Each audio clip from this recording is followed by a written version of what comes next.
Hello students, welcome to conceptual maths. Last video में हमने discuss किया था कि क्वाड्रेटिक फॉर्मूला की हेल्प से हम क्वाड्रेटिक इक्वेशन के रूट्स कैसे फाइंड कर सकते हैं। ऑल्सो वी लर्न अबाउट अगर हमें रूट्स गिवन है तो हम क्वाड्रेटिक इक्वेशन कैसे फॉर्म कर सकते हैं। And today we are going to learn about the nature of roots, कि रूट्स कैसे होते हैं, रियल, अनइक्वल, डिस्टिंक्ट कैसे होते हैं। सो आज हम यही इस लेक्चर में सीखेंगे। So okay, let's start. तो स्टूडेंट्स, हमें पता है कि कोई भी स्टैंडर्ड क्वाड्रेटिक इक्वेशन जो कि ax square plus bx plus c equals to 0 given है, इसके रूट्स हम डायरेक्टली फाइंड कर सकते हैं with the help of quadratic equation, and that is quadratic formula, and that is x equals to minus b plus minus under root of b square minus 4ac upon 2 into a। तो यहाँ पे जो ये b square minus 4ac term है, इसे हम कहते हैं discriminant. This term is called discriminant.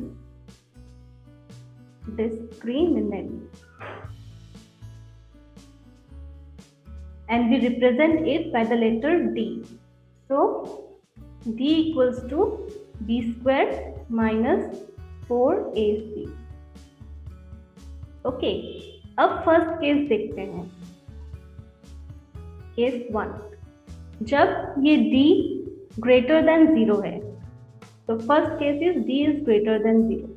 So when d is greater than 0, what will be x equals to minus b plus minus under root d upon 2a।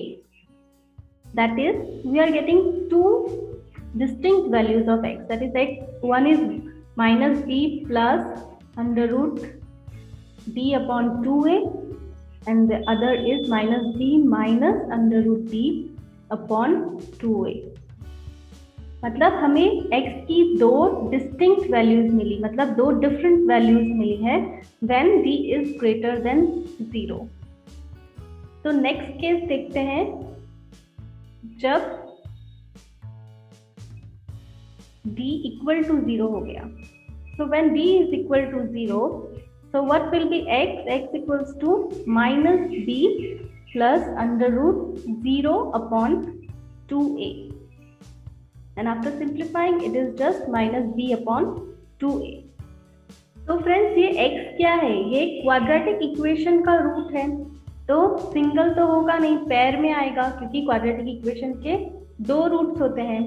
तो x का value तो हमें सिर्फ माइनस बी अपॉन 2a मिला है, तो obviously दूसरा x भी वही होगा। तो x equals to minus b by 2a comma minus b by 2a। तो रिजल्ट क्या मिला कि हमें x के दो इक्वल वैल्यूज मिल रहे हैं, that is the two roots are equal and real. Obviously ये रियल नंबर है, तो both the roots are equal and real. So let's see the third case now. When the third case is d is less than 0. So what will be x now? X will be minus b plus minus under root of, now d is negative. So square root of a negative number will not give a real number. तो ये क्या होगा? ये एक imaginary number देगा हमें, और हम यहाँ पे रियल रूट्स की बात कर रहे हैं। तो क्या हमें कोई भी रियल रूट पॉसिबल है, मिलेगा?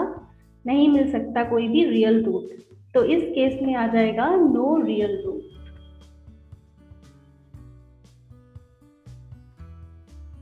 ओके, तो हमने 3 केसेस डिस्कस किए, जहां फर्स्ट केस में जब d ग्रेटर देन 0 था, we were getting two distinct real roots।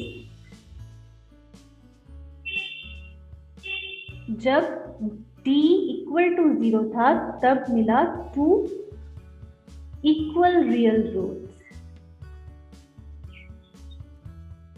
and then d became less than 0, we got no real root। Okay, इसे हम ग्राफिकली भी समझ सकते हैं। We know that a quadratic equation represents a parabola. Okay, तो जब हमारा first case when d is greater than 0, तब हमारे पास दो डिस्टिंक्ट एंड रियल रूट्स है, टू डिस्टिंक्ट रियल रूट्स है।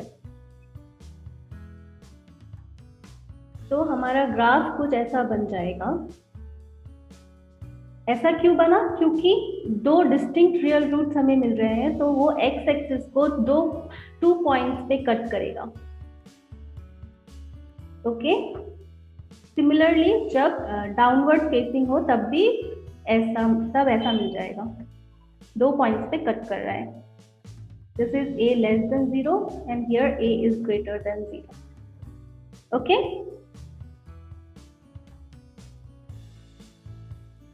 सेकेंड केस का ग्राफ कैसा बनेगा? When d is equal to 0, तब हमारे पास टू इक्वल रियल रूट्स हैं। तो टू इक्वल रियल रूट्स हैं, मतलब पैराबोला जो है वो एक्स एक्सिस को एक ही पॉइंट पे टच कर सकता है। तो एक ही पॉइंट पे टच कर रहा है, मतलब ये पॉइंट ही रूट है, तो इस पॉइंट पे ही दोनों रूट्स हमें मिल रहे हैं। Okay, this is for a greater than 0 and this is for a less than 0। इसी पॉइंट पे हमें रूट मिल रहा है, that is minus of b/2a, जो कि हमने फाइंड किया था। And third part is when d is less than 0। तो d इज लेस देन 0 के लिए we got no real root, तो कोई भी रियल रूट हमें नहीं मिला। तो एक्स एक्सिस को क्या ये ग्राफ कहीं पे कट करेगा, और करेगा तो कितने पॉइंट्स पे? तो क्योंकि हमें कोई भी रियल रूट नहीं मिला, तो ये ग्राफ एक्स एक्सिस को कट नहीं कर सकता। तो ये ग्राफ या तो ऐसे हवा में रहेगा या फिर ऐसे हवा में रहेगा। This is the case for a less than 0 and this is the case for a greater than 0। Okay, तो फ्रेंड्स, अगर आपको इन ग्राफ्स के बारे में डिटेल में पढ़ना है, या फिर आपको समझना है कि हम पैराबोला को ग्राफिकली कैसे प्लॉट करते हैं, तो इसके लिए मैं नेक्स्ट वीडियो बना रही हूँ, उसमें आप इसको अच्छे से समझ सकते हैं। So if you like this video, please hit the like button and share it with your friends and subscribe the channel if you haven't yet. Thank you.